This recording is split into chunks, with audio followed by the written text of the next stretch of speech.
نحمده ونصلي على رسوله الكريم فاعوذ بالله من الشیطان الرجیم بسم اللہ الرحمن الرحیم۔ سورۃ البقرہ آیت نمبر 11، 12 اور 13۔ اور اذا جب قیلا کہا جاتا ہے لہم ان سے لا نہ تفسدو تم فساد کرو فی الارض زمین میں قالو کہتے ہیں انما نحن ہم تو صرف مصلحون اصلاح کرنے والے ہیں، الا خبردار انہم هم المفسدون بلا شبہ وہی ہیں فساد کرنے والے، ولکن لا یشعرون لیکن وہ شعور نہیں رکھتے۔ تو اللہ تعالیٰ یہاں کیا بتا رہے ہیں؟ اللہ تعالیٰ منافقین کی خصوصیات بتا رہے ہیں۔ کون سی خصوصیات؟ اس آیت میں 2 خصوصیات بتائی جا رہی ہیں۔ سب سے پہلے منافق کیا کرتا ہے؟ وہ اللہ کی زمین میں فساد برپا کرتا ہے، اور جب فساد برپا کرتا ہے، جب اس کو کہا جائے کہ تم یہ کیا کر رہے ہو، تم فساد برپا کر رہے ہو، تو الٹا کیا کہتے ہیں؟ ہم تو اصلاح کرنے والے ہیں۔ یعنی کہ فساد کرنے کو وہ اصلاح سمجھتا ہے، حقائق کو بدل دیتا ہے۔ اور ہر جو مفسد ہوتا ہے، فساد کرنے والا ہوتا ہے، وہ یہی کہتا ہے ہم تو زمین میں کیا کر رہے ہیں؟ اصلاح کر رہے ہیں۔ یعنی کہ 2 کام وہ کر رہے ہیں۔ سب سے پہلے زمین میں کیا پیدا کر رہے ہیں؟ بگاڑ پیدا کر رہے ہیں۔ اس کے بعد فساد پیدا کرنے کے بعد کیا کر رہے ہیں؟ اس کو کیا قرار دے رہے ہیں کہ ہم تو اصلاح کر رہے ہیں۔ تو یہ کیا مطلب ہے اس چیز کا کہ زمین میں کرنا تو فساد، لیکن یہ کہنا کہ ہم تو اصلاح کر رہے ہیں۔ تو امام ابن جریر فرماتے ہیں کہ ان منافقوں کا فساد برپا کرنا کیا تھا؟ یہ اللہ کی نافرمانیاں کرتے تھے۔ اللہ کے نبی صلی اللہ علیہ وآلہ وسلم کے دور میں یہ صحابہ کرام کے اندر گروہ پایا جاتا تھا، جس کو ہم منافقین کہتے ہیں۔ تھے تو وہ صحابہ کرام کہلاتے تھے، لیکن اندر سے اسلام قبول نہیں کیا تھا جیسے اللہ کو مطلوب تھا۔ تو جس کام سے اللہ منع کرتے تھے وہ وہی کام کرتے تھے، اپنے نفس کی بات مانتے تھے، فرائض کو ضائع کرتے تھے، دین میں شک و شبہ پیدا کرتے تھے۔ مومنوں کے پاس آ کر کہتے ہم تو بڑے ایماندار ہیں، حالانکہ دل سے ایماندار ہی نہیں ہوتے تھے۔ تو یاد رکھیے گا، یہ تو اس وقت کی منافقین کی خصوصیات ہیں۔ اگر ہم آج دیکھیں، ہم بھی تو بعض اوقات اپنے آپ کو فساد پیدا کرنے کے باوجود اپنے آپ کو اصلاح کرنے والا کہہ رہے ہوتے ہیں۔ کیا کیا کرتے ہیں ہم؟ فساد سب سے پہلے یاد رکھیے گا، نافرمانی کرنا زمین میں سب سے بڑے فساد کا باعث ہے۔ جو اللہ تعالیٰ نے آپ کے اوپر فرائض قائم کیے ہوئے ہیں، جب آپ ان سے دور ہٹ جاتے ہیں، آپ ان فرائض کو پورا نہیں کرتے، تو یہ سب سے بڑا زمین میں فساد پیدا کرتا ہے۔ اس کے بعد ہم کیسے فساد پیدا کرتے ہیں؟ رشتوں میں تفریق پیدا کرنا۔ کیسے؟ ایک بیوی کو ایک ہسبینڈ سے جدا کر دینا، اس کے ایسے کان بھرنا، اس کی ایسی برین واشنگ کرنا، ماں کو بیٹے سے جدا کر دینا، بہن کو بہن سے جدا کر دینا۔ حتیٰ کہ اگر اسکول یا کالج میں آپ جا رہے ہیں تو آپ اپنی جو دوستیں ہیں ان کو دوسری دوستوں سے گمراہ کر دیتے ہیں، ان کی برین واشنگ کر کے، چغل خوری کر کے۔ تو رشتوں میں ہم اسی طرح تفریق پیدا کرتے ہیں۔ کیسے؟ اپنی زبان کے ذریعے، چغل خوری کر کے، بیک بائٹنگ کر کے۔ پھر اور کیا ہم کرتے ہیں فساد؟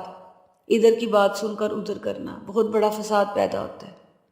لوگوں کی عیبوں پر ٹو لگاتے رہنا، لوگوں کے عیب ڈھونڈتے رہنا۔ تو آج کل یہی کچھ ہو رہا ہے۔ اگر آپ سوشل میڈیا کھول لیں تو ہر وقت لوگوں کے عیبوں کی ٹوئی لگائی جا رہی ہے، وہ کیا کر رہے ہیں اور وہ کیا کر رہے ہیں، اس نے کون سا کام کیا ہے غلط اور دوسرے نے کون سا کام غلط کیا، وداؤٹ پروف کے ہم یہ چیزیں ساری آگے نشر کر رہے ہوتے ہیں۔ ہم بھی ان کے اندر شامل ہوتے ہیں۔ جب ہم ٹویٹ کرتے ہیں، ری ٹویٹ کرتے ہیں، جب ہم میسیج واٹس ایپ پہ جو آتا ہے بغیر سوچے سمجھے ہم اس کو آگے فارورڈ کر دیتے ہیں، تو یہ بھی فساد کرنا ہوتا ہے۔ لیکن ہم اس کو کیا سمجھ رہے ہوتے ہیں؟ ہم اس کو اصلاح سمجھ رہے ہوتے ہیں کہ ہم اپنے معاشرے کی اصلاح کر رہے ہیں۔ کوئی بھی ایسا میسیج جس کے بارے میں آپ 100% آپ کو یقین نہ ہو کہ یہ بات ٹھیک ہے، اس کے بعد ہی آپ اس کو آگے فارورڈ کریں، بے شک وہ کوئی قرآن ہے، کوئی وہ حدیث ہے، وہ کسی کے بارے میں رائے ہے، وہ کسی کے بارے میں کسی قسم کی بھی بات ہے۔ تو یہ بہت بڑا بعض کا ان چیزوں سے آج کل کیا پیدا ہو رہا ہے؟ فساد پیدا ہو رہا ہے۔ اس کے بعد فساد کب ہوتا ہے زمین کے اندر؟ جب ہم جو اللہ نے ہمیں مال دیا ہوا ہے، ہم اس کو ناجائز جگہوں پہ خرچ کرتے ہیں، ہم فضول خرچی کرتے ہیں، تو یہ بھی کیا ہوتا ہے؟ یہ بھی فساد پیدا ہوتا ہے۔ تو اللہ تعالیٰ پھر کیا کہہ رہے ہیں؟ اللہ تعالیٰ یہی چیز ان کو کہہ رہے ہیں کہ تم کیا سمجھتے ہو کہ تم زمین میں فساد پیدا نہیں کر رہے، تم مصلحون نہیں، تم مصلحون نہیں ہو، تم تو زمین میں کیا کر رہے ہو؟ اپنے رویوں سے کیا پیدا کر رہے ہو؟ فساد پیدا کر رہے ہو۔ انبیاء کرام جب اس دنیا میں آئے تو ان کا مقصد کیا تھا؟ لوگوں کی اصلاح کرنا۔ تو فساد کرنے والا کیا سمجھتا ہے؟ اصلاح کر رہا ہے، لیکن وہ اصلاح نہیں کر رہا، وہ فساد کر رہا ہوتا ہے۔ اللہ تعالیٰ قرآن پاک میں سورۃ ہود میں فرماتے ہیں تیرا رب ایسا تو نہ تھا کہ بستیوں کو ظلم سے ہلاک کر دے، اس حال میں کہ اس کے رہنے والے اصلاح کرنے والے ہوں۔ تو فساد کے زمانے میں یاد رکھیے کہ جو اصلاح کرتا ہے اس کے لیے بڑی خوشخبری ہے، لیکن سب سے بڑا خسارہ کیا ہے کہ ایک جو فسادی ہے وہ اپنے آپ کو کیا سمجھے کہ میں اصلاح کرنے والا ہوں۔ اللہ تعالیٰ آگے کیا کہتے ہیں 12 نمبر میں؟ خبردار بے شک یہی فساد کرنے والے ہیں وَلَكِنْ لَا يَشْعُرُونَ، لیکن یہ شعور ہی نہیں رکھتے۔ تو ہمیں پھر کیا کرنا چاہیے اس آیت کے حوالے سے؟ ہمیں نفس کے شر سے بچنے کے لیے ہر وقت اللہ سے دعا کرنی چاہیے، کیونکہ جو نفس کا شر ہے نا، یہ ہمیں کس کی طرف لے کے جاتا ہے؟ فساد کی طرف۔ ہم سمجھ رہے ہوتے ہیں ہم تو بڑا ہی نیک کام کر رہے ہیں، ہم تو بڑا ہی اچھا کام کر رہے ہیں، لیکن ہم وہ اچھا کام نہیں کر رہے ہوتے۔ ہم دنیا میں کیا کر رہے ہوتے ہیں؟ اپنے اس کام کی وجہ سے فساد پھیلا رہے ہوتے ہیں۔ تو اللہ سے کیا دعا کریں کہ یا اللہ ہمیں فساد کرنے والوں میں شامل نہ کرنا، ہم ایسے نہ ہماری آنکھوں کے آگے پردے پڑ جائے، ہم کریں تو فساد لیکن ہم کیا سمجھیں؟ ہم تو بہت زیادہ اصلاح کرنے والے ہیں۔ تو میجورٹی اگر دیکھا جائے جو بھی دنیا میں فساد برپا کرتے ہیں وہ اصلاح کرنے والے بن کے سامنے آتے ہیں۔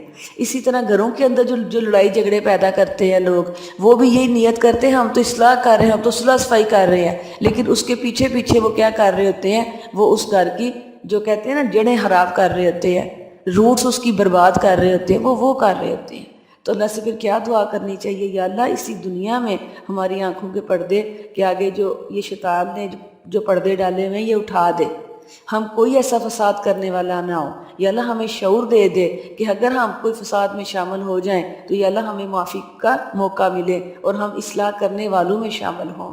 اور ایک اور چیز ہے، اللہ تعالیٰ کہتے ہیں وَإِذَا قِيلَ لَهُمْ آمِنُوا، جب ان سے کہا جاتا تھا نا ایمان لے آؤ، کما آمن الناس، جیسا کہ دوسرے لوگ ایمان لائے، قالوا کہتے تھے انؤمن، کیا ہم ایمان لائیں؟ کما آمن السفہاء، ان بیوقوفوں کی طرح ایمان لائیں۔ کس کو کہہ رہے ہیں؟ یہ صحابہ کرام کو منافق بیوقوف کہہ رہے ہیں، کیونکہ صحابہ کرام کیا کرتے تھے؟ وہ دل و جان سے اللہ پر، فرشتوں پر، کتابوں پر، رسولوں پر، آخرت کے دن پر ایمان لاتے، اور اللہ کے نبی صلی اللہ علیہ وآلہ وسلم جو بھی ان کو کام کرنے کا کہتے وہ اس کام کو آگے بڑھ کے کرتے، دل و جان سے کرتے۔ تو یہ جو فرقہ تھا منافقین کا، وہ ایسے ایمان لانے والوں کو کیا کہہ رہا ہے؟ وہ ایسے ایمان لانے والوں کو بیوقوف کہہ رہا ہے۔ اب اللہ تعالیٰ کیا کہہ رہے ہیں؟ اللہ تعالیٰ کہہ رہے ہیں الا خبردار انہم هم السفہاء، یقیناً بیوقوف تو تم خود ہو، ولکن لا یعلمون، لیکن تم تو جانتے ہی نہیں ہو۔ پیچھے کیا پڑھا تھا؟ تمہیں شعور ہی نہیں ہے۔ ادھر کیا اللہ تعالیٰ کہہ رہے ہیں؟ تم تو جانتے ہی نہیں ہو۔ تم کن کو کہہ رہے ہو بیوقوف؟ جو دل و جان سے میری راہ کے اوپر حج کر رہے ہیں، میری راہ کے اوپر یعنی کہ ہر طرح کی مشکل برداشت کر رہے ہیں، یہ سچے مومن ہیں۔ ان کے اندر مہاجرین بھی تھے، انصار بھی تھے، اور ان کو تم جاہل اور احمق کہہ رہے ہو۔ بیسیکلی کیا بات ہے؟ احمق اور جاہل تو تم اپنی منافقت کی وجہ سے خود دو، اور تم اپنی جہالت کی وجہ سے سمجھتے ہو کہ تم حق پر ہو، تم کوئی حق پر نہیں ہو۔ تو یاد رکھیے گا جو ایک اصلاح کرنے والا ہوتا ہے وہ لوگوں کی تحقیر نہیں کرتا، یہ منافق کی صفت ہے، وہ نیک لوگوں کی تحقیر کرتا ہے، مذاق اڑاتا ہے۔ اور جو اللہ کی راہ میں چلتا ہے، جو اللہ کی راہ میں کوششیں کرتا ہے، جو اللہ کی راہ میں اپنی ہر چیز قربان کرنے کو تیار ہوتے ہیں، اس کو کہتے ہیں بیوقوف۔ یہ تو اس وقت کی بات تھی، آج کل دیکھیں آپ جو بھی اللہ کے احکامات پہ چلنے کی کوئی بھی لڑکی لڑکا، کوئی بھی عورت مرد کوشش کرتا ہے تو سب سے پہلے کہا جاتا ہے تمہیں تو دنیا داری نہیں آتی، تم تو اس دنیا میں گزارا ہی نہیں کر سکتے، تم تو یہاں سروائیو ہی نہیں کر سکتے اپنے یہ اعتقاد جو لے کے، اپنی یہ جو تمہاری چیزیں ہیں تم ان کو آگے لے کے چل ہی نہیں سکتے۔ تو آج بھی جو دین پہ عمل کرنے والا ہے اس کو کیا کہا جاتا ہے؟ اس کو بیوقوف کہا جاتا ہے۔ تو اللہ کیا کہہ رہے ہیں؟ اللہ تعالیٰ کہتے ہیں یہ لوگ بیوقوف نہیں ہیں، بیوقوف تو تم لوگ ہو، تمہیں پتہ ہی نہیں ہے، تمہیں شیطان نے ایسا بیوقوف بنا دیا ہوا تم 2 اور 4 کے چکروں سے نکلتے ہی نہیں ہو، دنیا کے تم پیچھے پڑے ہوئے ہو، دنیا کی خواہشات کے پیچھے پڑے ہوئے ہو، دنیا کی انجوائمنٹ کے پیچھے پڑے ہوئے ہو، اور جن لوگوں کو تم کہہ رہے ہو کہ یہ بیوقوف ہیں وہ تو اپنی آخرت کی کوششیں کر رہے ہیں، وہ اس دنیا کے ساتھ ساتھ اپنی آخرت کو بھی بچا رہے ہیں۔ تو اللہ سے پھر کیا دعا کریں؟ اللہ سے یہ دعا کریں کہ اللہ تعالی ہمیں اس دنیا میں اللہ اور اللہ کے رسول کے احکامات کے مطابق عمل کرنے کی توفیق دے، اللہ تعالی ہمیں علم دے، اللہ ہمیں شعور دے کہ ہم اللہ کے راستے پہ چلنے کی کوشش کریں۔ اور یہ شعور اور یہ علم کب آپ کو آئے گا؟ جب آپ اپنے رب کی اس کتاب کو پڑھنا شروع کریں گے، پھر آپ کو پتہ چلے گا کہ آپ میں کون کون سی منافقت والی خصلت ہے، آپ نے کیسے کیسے اس برائی سے اپنی جان چھڑانی ہے، کیسے آپ نے منافقت سے نکلنا ہے۔ جب تک آپ نے اپنے قرآن کو اپنی زبان میں نہیں سمجھنا، آپ کو پتہ ہی نہیں چلنا، آپ سوچ رہے ہوں گے میں اصلاح کر رہا ہوں، لیکن وہ اصلاح نہیں، وہ تو فساد ہوگا۔ آپ سمجھ رہے ہوں گے کہ دوسرے بیوقوف ہیں، میں بڑا عقل مند ہوں، ہو سکتا ہے اللہ کی نگاہ میں آپ ہی بیوقوف ہوں، اور جس کو آپ بیوقوف سمجھ رہے ہیں وہ تو اللہ کے آگے بڑے عقل مند ہو، جو اس دنیا کو بھی اپنی بچا لے اور اپنی آخرت کو بھی بچا لے۔ تو اللہ سے یہی دعا ہے، اللہ تعالیٰ ہمیں اس قرآن کو پڑھنے والا، پڑھانے والا، آگے پہنچانے والا بنا، اور یا اللہ اگر ہم میں کوئی منافقت والی خصلت ہے تو یا اللہ یہ ہماری نکال دے، تو دعائیں قبول کرنے والا ہے، تو ہمارا رب ہے۔ ربنا تقبل منا انک انت السمیع العلیم وتب علینا انک انت التواب الرحیم، آمین الہ آمین۔